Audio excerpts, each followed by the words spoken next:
దేవుని పరిశుద్ధ నామానికి స్తోత్రాలు. ఈ రోజున యెహెజ్కేలు గ్రంథము 5వ అధ్యాయము.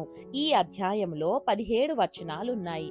మొదటి వచనం, మరియు నరపుత్రుడా, నీవు మంగలి కత్తి వంటి వాడిగల కత్తి ఒకటి తీసుకొని నీ తలను గడ్డమును క్షౌరము చేసుకొని త్రాసు తీసుకొని ఆ వెంట్రుకలను తూచి భాగములు చేయుము. రెండవ వచనం, పట్టణమును ముట్టడి వేసిన దినములు సంపూర్ణమైనప్పుడు నీవు పట్టణములో వాటి 3వ భాగమును కాల్చి 2వ భాగమును తీసి ఖడ్గము చేత హతము చేయు రీతిగా దానిని చుట్టూ విసిరికొట్టి మిగిలిన భాగము గాలికి ఎగిరిపోనిమ్ము. నేను ఖడ్గము దూసి వాటిని తరుముదును.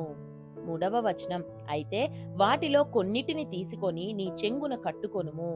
నాలుగవ వచనం, పిమ్మట వాటిలో కొన్నిటిని మరలా తీసి అగ్నిలో వేసి కాల్చుము. దాని నుండి అగ్ని బయలుదేరి ఇశ్రాయేలు వారినందరినీ తగులబెట్టును.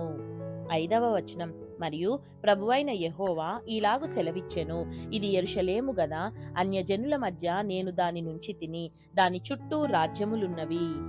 ఆరవ వచనం, అయితే వారు నా విధులను తృణీకరించి నా కట్టడలను అనుసరింపక దుర్మార్గతను అనుసరించుచు నా విధులను కట్టడలను త్రోసివేసి తమ చుట్టూనున్న అన్యజనుల కంటెను దేశస్థుల కంటెను మరి అధికముగా దుర్మార్గులైరి. ఏడవ వచనం, కాబట్టి ప్రభువైన యెహోవా ఇలాగు సెలవిచ్చుచున్నాడు, నా కట్టడలను అనుసరింపకయు నా విధులను గైకొనకయు నుండు వారై మీ చుట్టూనున్న అన్యజనులకు కలిగి ఉన్న విధులనైనను అనుసరింపక మీరు మీ చుట్టూనున్న దేశస్థుల కంటే మరి అధికముగా కఠిన హృదయులైతిరి.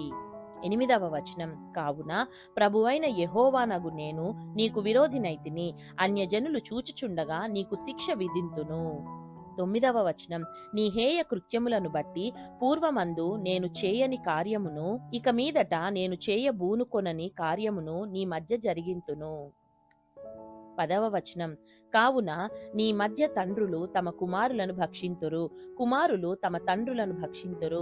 ఈ ప్రకారము నేను నీకు శిక్ష విధించి నీలో శేషించిన వారిని నలుదిశల చెదరగొట్టుదును. 11వ వచనం, నీ హేయ దేవతలన్నిటినీ పూజించి నీవు చేసిన హేయమైన క్రియలన్నిటి చేత నా పరిశుద్ధ స్థలమును అపవిత్రపరచితివి గనుక కరుణాదృష్టి అయినను జాలి అయినను లేక నేను నిన్ను క్షీణింపజేసేదనని నా జీవము తోడు ప్రమాణము చేయుచున్నాను. ఇదే ప్రభువగు యెహోవా వాక్కు. 12వ వచనం, కరువు వచ్చి ఉండగా నీలో 3వ భాగము తెగులు చేత మరణమవును, 3వ భాగము ఖడ్గము చేత నీ చుట్టూ కూలును. నేను కత్తి దూసి మిగిలిన భాగమును నలుదిశల చెదరగొట్టి తరుముదును. 13వ వచనం, నా కోపము తీరును, వారి మీద నా ఉగ్రత తీర్చుకొని నన్ను ఓదార్చుకొందును. నేను వారి మీద నా ఉగ్రత తీర్చుకొను కాలమున యెహోవానైన నేను ఆసక్తి గలవాడనై అలాగు సెలవిచ్చితినని వారు తెలిసికొందురు.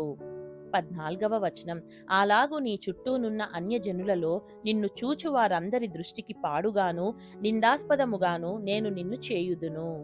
15వ వచనం, కావున నీ పోషణాధారము తీసివేసి నీ మీదికి నేను మహాక్షామము రప్పించి నీ వారు క్షయమగునట్లుగా వారిని క్షయపరచు మహాక్షామమును పంపించి కోపము చేతను క్రోధము చేతను కఠినమైన గద్దింపుల చేతను నేను నిన్ను శిక్షింపగా.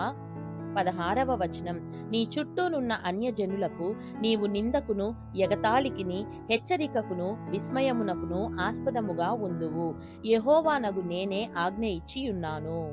17వ వచనం, ఈ ప్రకారము నేను నీ మీదికి క్షామమును దుష్ట మృగములను పంపుదును, అవి నీకు పుత్రహీనత కలుగజేయును, తెగులును ప్రాణహానియు నీకు కలుగును, మరియు నీ మీదికి ఖడ్గమును రప్పించెదను.